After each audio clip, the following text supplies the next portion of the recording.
السلام علیکم ورحمۃ اللہ وبرکاتہ۔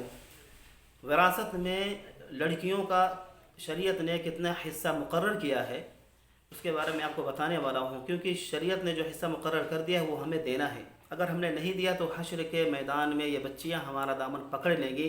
اس لیے خدا را ہم ان کے حقوق کو پامال نہ کریں، ان کے حق کو نہ ماریں۔ بچیوں کا جو حق ہوتا ہے اس کو بتانے سے پہلے میں یہ بتا دوں کہ میت کی وراثت کب تقسیم کی جائے گی۔ سب سے پہلے نمبر پر یہ دیکھا جائے گا کہ اس کی تجہیز و تکفین میں کتنا خرچ آیا ہے، وہ دیا جائے گا اس کی جائیداد میں سے۔ دوسرے نمبر پر یہ دیکھا جائے گا کہ اگر وہ میت قرض دار ہے تو اس کی قرض کی ادائیگی بھی اس کی جائیداد میں سے کی جائے گی۔ اس کے بعد تیسرے نمبر پر یہ دیکھا جائے گا کہ آیا اس نے کوئی وصیت کر رکھی ہے کہ نہیں ہے۔ اگر وصیت کر رکھی ہے تو اس کی وصیت کو بھی نافذ کیا جائے گا۔ وصیت کو نافذ کرنے کے بعد اب جو اس کا ٹوٹل مال بچ رہا ہے، ٹوٹل جائیداد ہے، اب اس میں سے حصہ لگے گا۔ ٹوٹل حصہ مثال کے طور پر اگر 1,00,000 ہے تو اس میں سے میت کا جو ماں باپ ہیں، ان کے والدین ہیں، ان کو 1/6 ملنا چاہیے، ملے گا۔ یہ شریعت نے مقرر کر دیا ہے۔ اسی طریقے سے ٹوٹل جائیداد مثال کے طور پر 1,00,000 ہے، اس میں سے بیوی کو کتنا ملے گا؟ تو بیوی کو 1/8 ملے گا۔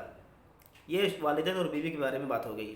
اگر میت کی لڑکی ہو، صرف ایک لڑکی ہو، تو مثال کے طور پر اگر 1,00,000 پوری جائیداد ہے تو اس میں سے 50,000 یعنی آدھا اس ایک لڑکی کو ملے گا۔ یہ اس کا حق ہے، شریعت نے متعین کر دیا ہے میرے بھائی۔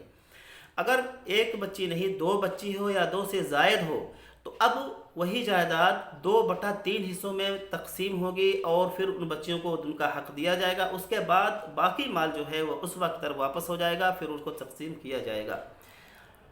بہت زیادہ تفصیل ہے، کتاب الفرائض ایک بہت بڑا چیپٹر ہے۔ اس کے بارے میں اگر بولنا چاہیں، بتانا چاہیں تو صبح سے لے کر شام ہو جائے گی میرے بھائیوں۔ تفصیل بہت اس کے اندر ہے، لیکن ہمیں خدا کا خوف کرنا چاہیے۔ ہم سوچیں اور ہم اپنے گربان میں جھانکیں کہ کیا ہم یہ بچیوں کا حق ہم ادا کر رہے ہیں۔ اس کو اللہ تعالیٰ نے سورہ نساء سورہ نمبر 4 آیت نمبر 11 کے اندر پوری تفصیل کے اندر بتایا ہے۔ اور بچوں کا جو حق ہوتا ہے، لڑکوں کا جو حق ہوتا ہے، وہ لڑکیوں کے 2 گنا ہوتا ہے۔ جیسے لڑکی کو مثال کے طور پر ہم نے بتایا کہ 1,00,000 میں سے 50,000 کا مل رہا ہے، تو جتنا لڑکی کو مل رہا ہے اس کے 2 گنا لڑکے کو ملنا چاہیے۔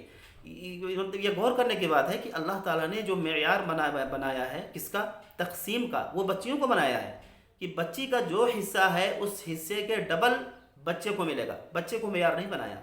شریعت میں بچیوں کی حق کی اتنی زیادہ احتیاط کی گئی ہے۔ اسلام ہی ایک ایسا مذہب ہے جس کے اندر بچیوں کے حقوق دیے گئے ہیں وراثت میں، اور کسی مذہب میں ایسا نہیں ہے۔ تو اللہ تعالیٰ سے دعا ہے کہ ہمیں اپنے اسلام پر فخر ہونا چاہیے، اور ہمیں یہ دعا کرنا چاہیے کہ اللہ تعالیٰ ہمیں ان بچیوں کے حقوق ادا کرنے کی توفیق عطا فرمائے۔ آمین۔ وآخر دعوانا ان الحمد للہ رب العالمین۔